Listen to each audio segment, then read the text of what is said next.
things like 2 to the power 16, right? 16, that's 15.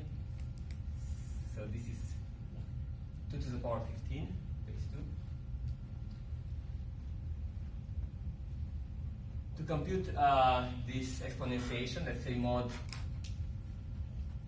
11 efficiently, we have noticed with the first version of fast exponentiation that you can write it as 2 square times 2, then again square times 2, and then again square times 2.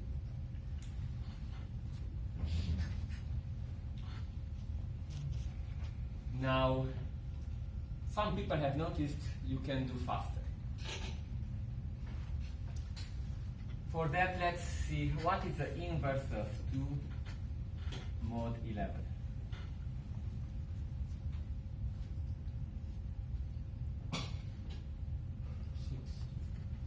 Well, we can guess 6 times 2 is very good. It's 12, mod 11 is 1, so it's 6. Okay, for bigger numbers, you use what algorithm?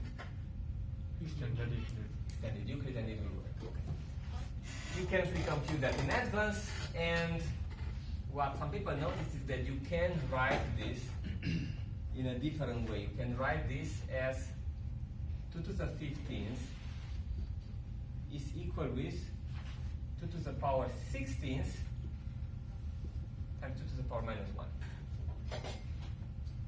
Okay, what do we gain? So this is mod 11, so this is going to be 2 to the power 1, 0, 0, 0, 0, right, times 2 to the power minus 1. And in this case, I can write this as 2 square, square, square, square, times 2 to the power minus 1, which we know is 6. How many computations do we need here?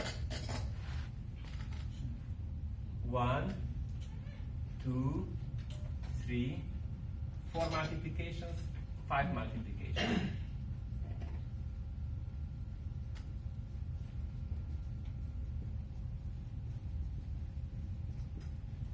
And here we need it 1, 2, 3, 4, 5, 6 multiplications.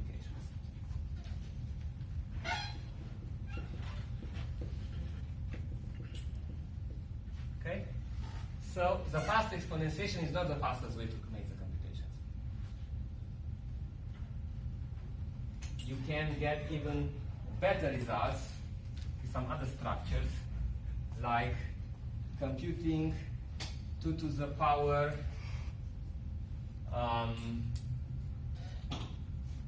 79 mod 11,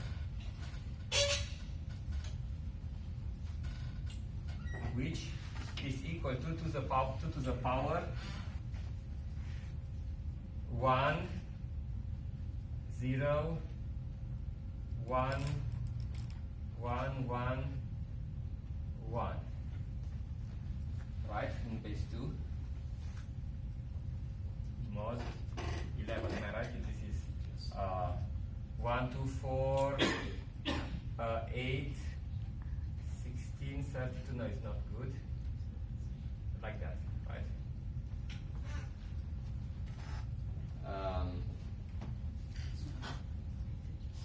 64 plus, I'm getting there 15, right?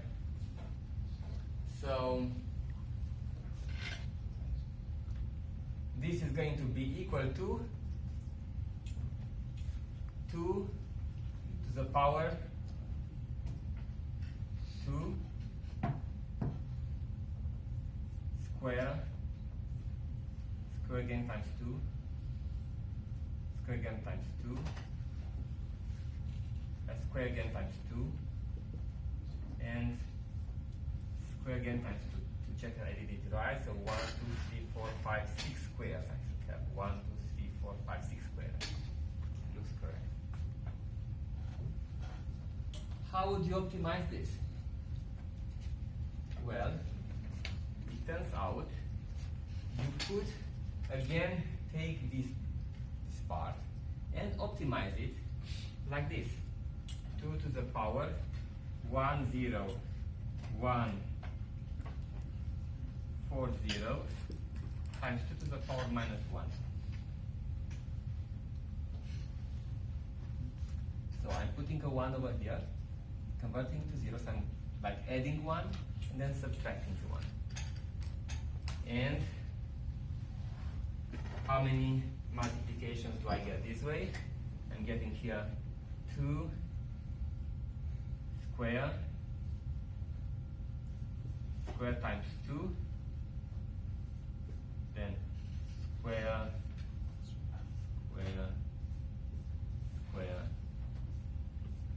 there should be 1, 2, 3, 4, 5, 6, times the 2 inverse, which is 6, and I have it pre-computed. So now you get 1, 2, 3, 4, 5, 6, 7, 8 computations.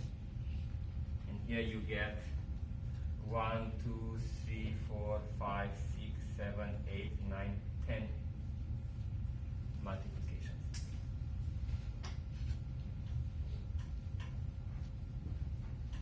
Okay?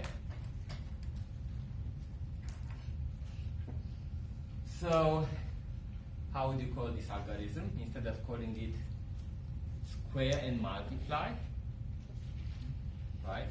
You would call it square, multiply, and divide. Okay. So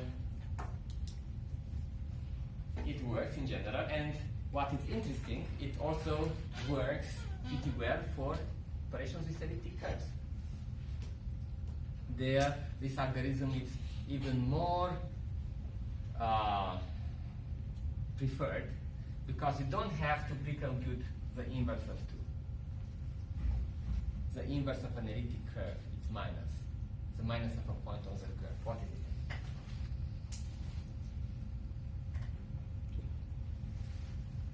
What is the minus of a point P? It's just the opposite. Just take minus y.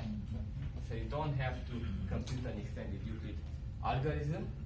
You just make a simple subtraction. Okay, so for computations with elliptic curves, the equivalent of the preferred equivalent for fast exponentiation will not be double square and multiply, but will be, well, instead of multiplications there we have additions, right? Mm-hmm. So instead of square and multiply will be double, because square will be double, and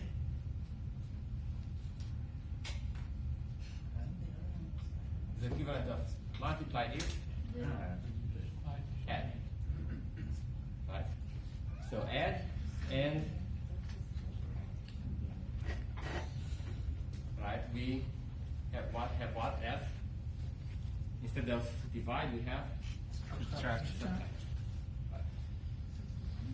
Double and add and subtract. Okay, so or subtract. Or actually okay. So how does the algorithm work? First, you are going to pre-process the binary representation of the exponent. So take the binary representation of the exponent and you look for blocks of all ones. Wherever you find a block of many ones, you are going to replace that block